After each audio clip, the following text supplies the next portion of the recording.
Tu penses que la liberté financière s'atteint en investissant? Tu crois avancer sur ce chemin jusqu'au jour où tu ouvres l'appli et tout est rouge, moins 3%, moins 7%, moins 15%. Et soudain tu te demandes si tout est en train de s'effondrer? Les médias crient de récession, crise mondiale, krach boursier. Ton cœur s'emballe, faut-il vendre, acheter, fuir ou simplement fermer l'écran et oublier? Mais reste bien jusqu'au bout, parce que ce qu'on va décoder ici peut complètement changer ta manière de voir les marchés. Et crois-moi, tu ne verras plus jamais une chute de la même façon.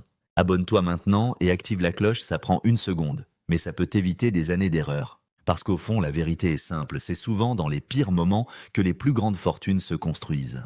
Les cracks, aussi violents soient-ils, ont enrichi ceux qui savaient regarder au bon endroit. Pas ceux qui paniquent, pas ceux qui vendent, mais ceux qui comprennent les règles du jeu. Et aujourd'hui, c'est exactement ce qu'on va faire, comprendre pourquoi les marchés s'effondrent, savoir reconnaître les signaux et surtout apprendre à en profiter.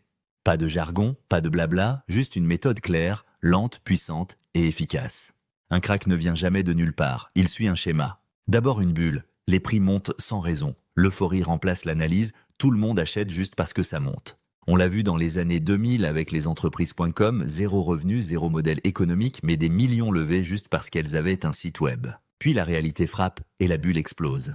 Le Nasdaq perd près de 80%, il mettra plus de 10 ans à s'en remettre. Deuxième cause, une économie qui ralentit, l'inflation grimpe, le pouvoir d'achat chute, les bénéfices des entreprises baissent, les investisseurs paniquent et tout le monde vend. Les banques centrales réagissent, elles montent les taux, les emprunts coûtent plus cher, l'investissement ralentit et le cercle devient vicieux.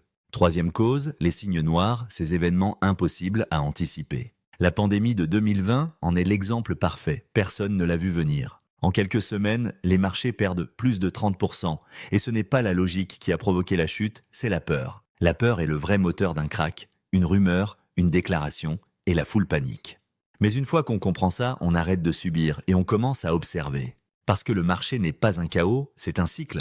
Depuis 1900, il y a eu plus de 30 marchés baissiers. Une correction de 10% tous les 1 à 2 ans, une baisse de 20% tous les 5 à 7 ans, et un krach majeur tous les 10 à 20 ans.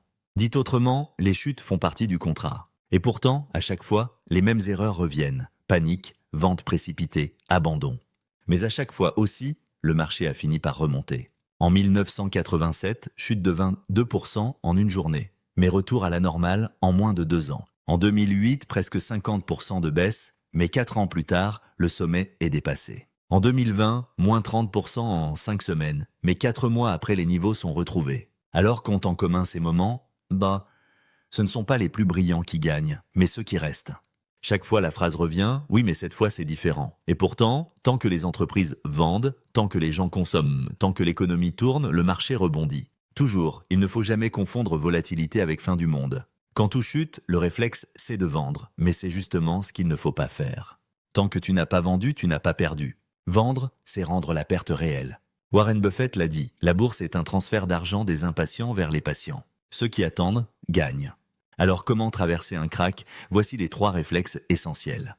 1. Ne rien faire dans l'urgence, ferme l'appli, respire, reviens plus tard. 2. Souviens-toi pourquoi tu as investi, est-ce que tu croyais en cette entreprise, est-ce que ses fondamentaux sont solides? Alors ne doute pas juste parce que le prix baisse. 3. Prépare ton cash, ceux qui ont des liquidités pendant les crachs deviennent puissants, ils achètent pendant que tout le monde vend.